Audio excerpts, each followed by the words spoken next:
Assalamualaikum warahmatullahi wabarakatuh. Waalaikumsalam warahmatullahi wabarakatuh. Sebelum memulai pelajaran kita pada kesempatan kali ini, marilah kita berdoa bersama terlebih dahulu. Berdoa dimulai. Walhamdulillahi rabbil alamin. Baik, bismillahirrahmanirrahim. Alhamdulillahirabbil alamin. Assalatu wassalamu ala asyrofil anbiya'i wal mursalin wa ala alihi wa sahbihi ajma'in. Sebelum mulai pelajaran pada kesempatan kali ini, marilah kita buka dengan mengucapkan lafaz basmalah. Bismillahirrahmanirrahim. Bagaimana kabarnya hari ini, anak-anak? Alhamdulillah. Sehat? Alhamdulillah sehat. Apakah ada yang tidak masuk? Masuk semua. Hadir semua? Ya. Alhamdulillah ada. Baik, kita langsung saja pada masuki pada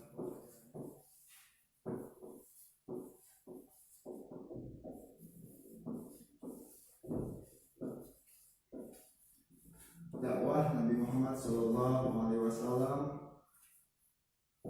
di Mekah, atau strategi dakwah Nabi Muhammad SAW di Mekah. Yang pertama yaitu secara, ada yang tahu yang pertama? Belum. Yang pertama yaitu secara sembunyi-sembunyi, atau dalam bahasa Arabnya disebut dengan syirriyah. Sembunyi-sembunyi atau syirri. Yang kedua yaitu dilakukan secara terang-terangan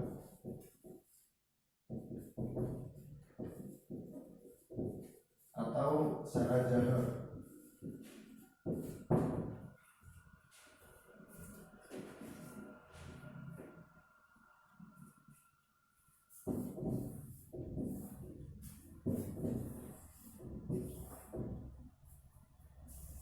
Dakwah secara sembunyi-sembunyi yaitu dakwah yang dilakukan dilakukan kepada keluarga terdekat terlebih dahulu, ke keluarga dekat atau sahabat.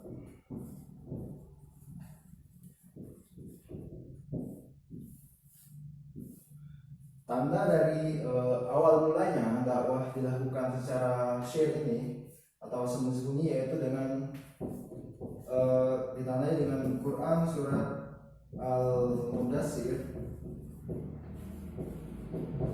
ayat 1 sampai 7, yang dimana pada Quran surat Al-Mudaththir ayat 1 sampai 7 tersebut yang bunyinya yaitu, saya bacakan dua ayatnya saja, yaitu A'udzubillahi minasyaitonirrajim. Bismillahirrahmanirrahim. Ya ayyuhal mudaththir qum fa'anzir, wahai orang-orang yang berselimut, dan qum fa'anzir, bangunlah lalu beri peringatan. Dengan turunnya ayat tersebut merupakan suatu perintah pada Rasulullah untuk memulai dakwahnya, yaitu yang pertama kali yaitu harus dilakukan dengan secara sembunyi-sembunyi. Tujuannya dilakukan dakwah secara sembunyi-sembunyi tersebut yaitu atau dilakukan kepada orang terdekat terlebih dahulu, supaya mereka, orang-orang yang terdekat dengan Rasul, lebih dulu percaya dan menerima ajakan seruan kepada Islam, dan yang nanti pada nantinya mereka inilah yang akan menjadi penyokong, menjadi kuatnya dalam menyebarkan dakwah syariat Islam.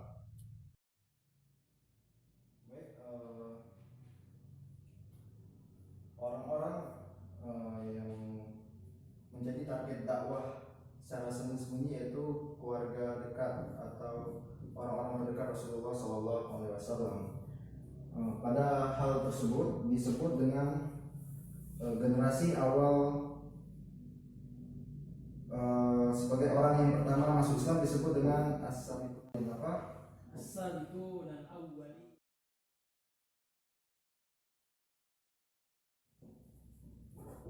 Itu mereka generasi orang-orang yang pertama masuk Islam. Yang ada yang tahu siapa yang pertama kira-kira?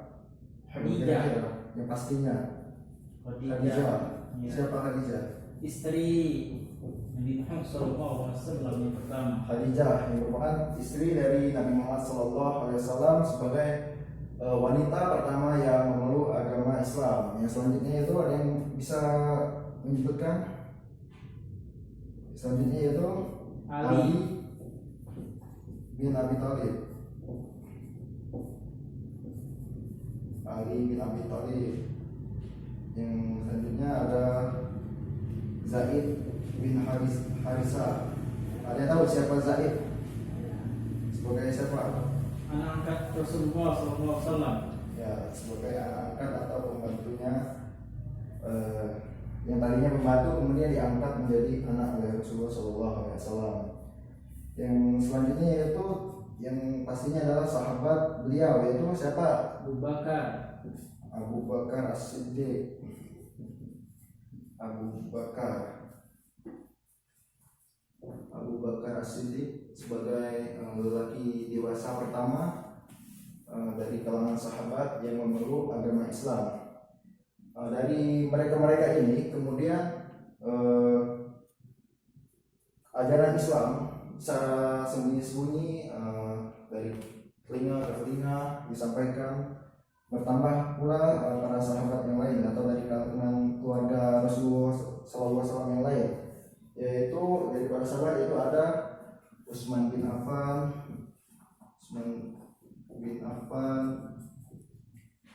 Abdurrahman bin Auf,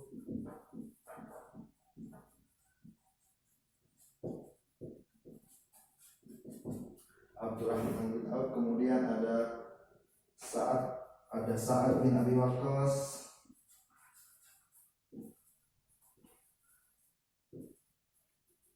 ada Talha bin Ubaidillah, ada Talha, ada Abu Ubaidah bin Jarrah, yang terakhir ada Arqam bin Abil Arqam, dan para sahabat lainnya. Mereka inilah yang terkenal dari kalangan as-sabiqun al-awwalin. Itu apa as-sabiqun al-awwalin tadi? Orang yang pertama masuk dalam Islam. Generasi awal yang pertama kali memeluk agama Islam. Yang mana pada dakwah secara sembunyi-sembunyi ini dimaksudkan yaitu agar selain mereka-mereka yang terlebih dahulu memeluk agama Islam, sehingga penyebaran nantinya akan menjadi lebih mudah bagi Rasulullah untuk menyebarkan syariat Islam, itu pada saat itu untuk menghindari dari yang mana sisaan dan ancaman dari kaum Quraisy, yang mana pada saat itu mereka menolak ajaran dari yang dibawa Rasulullah SAW, yang mana pada sebagai yang dijadikan markas dakwah beliau adalah yaitu pada di rumah. Ada yang tahu rumah siapa? Di rumah Arqam bin Abil Arqam. Ya. Arqam bin Abil Arqam.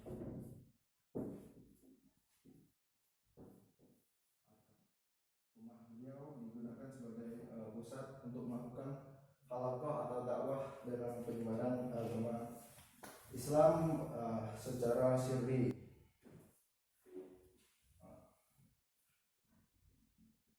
Dakwah secara sirri ini atau secara sembunyi-sembunyi ini dilakukan selama 3 tahun ya, selama 3 tahun, dan periode dakwah di Mekah ini yaitu selama 13 tahun.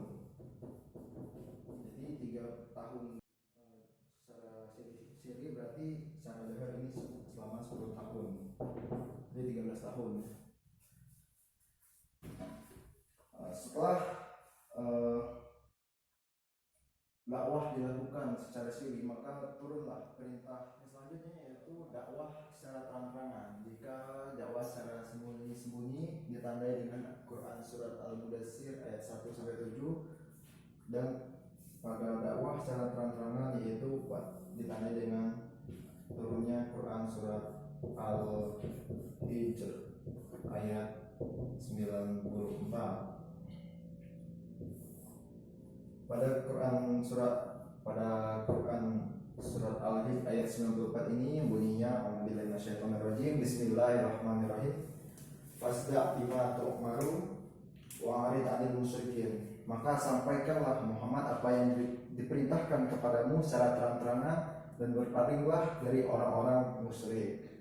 Nah, dengan turunnya ayat tersebut, maka Rasulullah memulai dakwahnya secara terang-terangan, tidak sembunyi-sembunyi lagi. Yaitu yang pertama kali yang Rasulullah lakukan adalah dengan melakukan dialog di Bukit Safa. Dialog di Bukit Safa. Dialog dengan siapa? Dialog yang dilakukan yaitu dengan warga atau penduduk Quraisy, yang mana terjadi percakapan antara Nabi Muhammad SAW dengan penduduk Quraisy yang mana intinya adalah sebagai berikut. Pada saat itu Rasulullah SAW menanyakan, bagaimana pendapat kalian jika aku mengatakan bahwa dari bukit ini, maksudnya dari Bukit Safa tadi, keluar seekor kuda lalu menyerang kalian, apakah kalian percaya? Maka warga atau penduduk Quraisy menjawab dengan serentak, ya kami percaya. Kami tidak pernah melihat bahwa kau pernah berdusta. Orang-orang Quraisy tersebut dengan antusias menerima ajakan Rasulullah untuk berkumpul di Bukit Safa dan melakukan dialog. Dan dari dialog pertama tersebut, kaum Quraisy menjawab percaya apa yang dikatakan Nabi Muhammad. Selanjutnya Rasulullah melanjutkan perkataannya, yaitu dengan mengatakan, sesungguhnya aku ini diutus oleh Allah sebagai peringatan kepada kalian, sebagai peringatan kepada kalian akan adanya siksa Allah yang sangat keras. Belum Rasulullah menyelesaikan perkataannya, namun salah satu dari sahabat paman beliau, yaitu Abu Lahab, memotong pembicaraan beliau dengan mengatakan, celakalah kamu Muhammad, apakah hanya untuk ini kamu mengumpulkan kami? Dan disertai dengan melempari batu dan kotoran kepada beliau. Maka dari itu perkumpulan dialog di Bukit Safa berakhir dengan kekacauan. Sampai di sini, apakah teman-teman paham mengenai materi dakwah secara terang sembunyi dan terang-terangan? Sudah. Insyaallah paham ya. Kita ulangi sedikit. Dakwah Nabi Muhammad SAW periode Mekah dilakukan selama 13 tahun, yaitu pertama dengan secara sembunyi 3 tahun dan pastinya terang-terangan selama 10 tahun. Tanda dari perintah dakwah secara sembunyi yaitu Quran surat Al-Mudassir ayat 1-7 dilakukan kepada orang-orang yang terdekat terlebih dahulu, kemudian dengan tujuan apa tadi? Supaya mereka, orang yang pertama, lebih percaya untuk mengikuti seruan dari ajaran Islam itu sendiri. Dan orang-orang yang generasi awal dalam masuk pada ajaran Islam disebut dengan as-sabiqunal awwalun. Yang setelah secara bersembunyi dilakukan secara terang-terangan atau jahar selama 10 tahun, ditandai dengan Quran surah Al-Hijr ayat 94 dengan adanya dialog di Bukit Safa.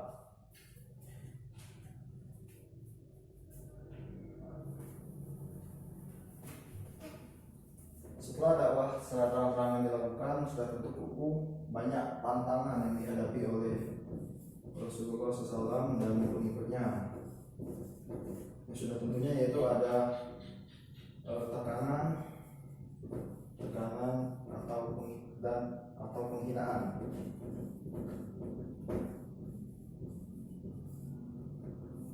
Banyak tekanan yang dilakukan oleh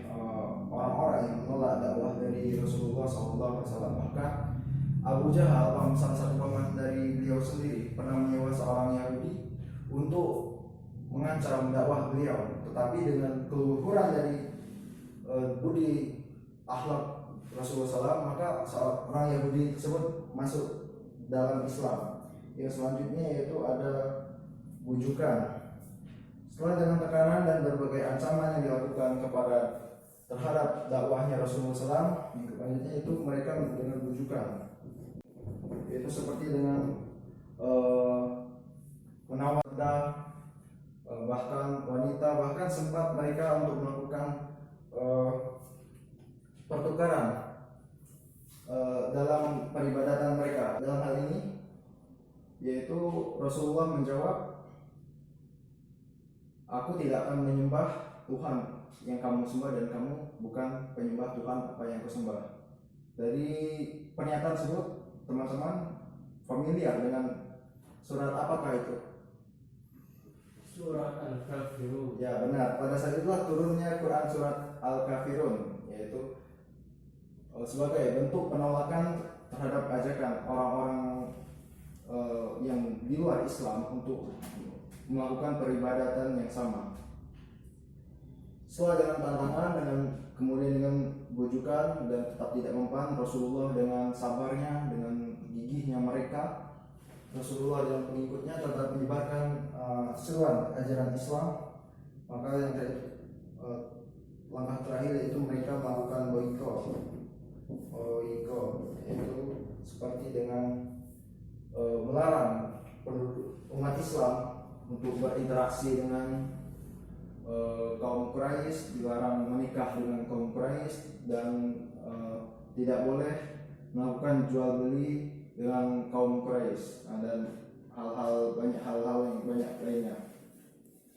Setelah kita mengetahui tantangan dari dakwah Rasulullah setelah dimulainya perang-perangan selanjutnya, yaitu kita akan mengetahui, yaitu mempelajari mengenai prioritas dakwah Rasulullah pada periode Mekah, prioritas dakwah.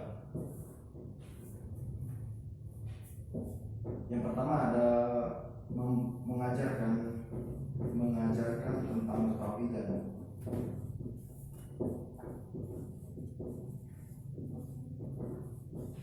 Nah, ini dicatat ya, biar ingat. Ya Pak. Mengajarkan tentang ketauhidan, kemudian kondisi. Yang pertama itu mengajarkan mengenai ketauhidan.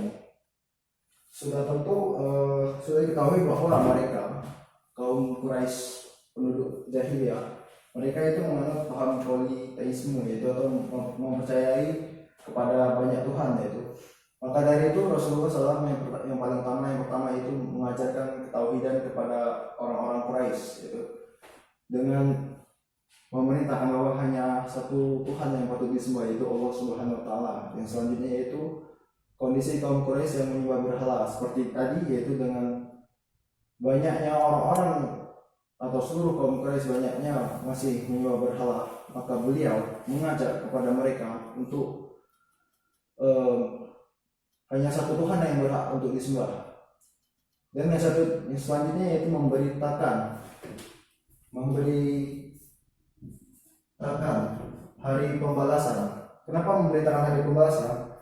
Karena mereka tidak percaya adanya kehidupan setelah mati. Sedangkan dalam ajaran Islam sendiri kita kan telah mengetahui bahwa adanya kehidupan setelah mati, yaitu dengan beberapa proses yang dilalui. Suatu pembalasan yang akan terjadi di hari pembalasan nanti atau di hari kebangkitan nanti. Jika kita berbuat baik, maka pembalasan akan baik dan akan menjadi hal-hal yang sangat menguntungkan bagi orang-orang yang beriman. Yang selanjutnya itu mengubah perilaku, yang mana pada saat itu kan perilaku mereka itu sangat jahiliyah ya. Mereka itu suka minum-minuman, suka berjudi, merampok, berzina, dan kegiatan kejahatan lainnya, dan mengatakan hal itu sebagai hal yang lumrah atau hal yang biasa.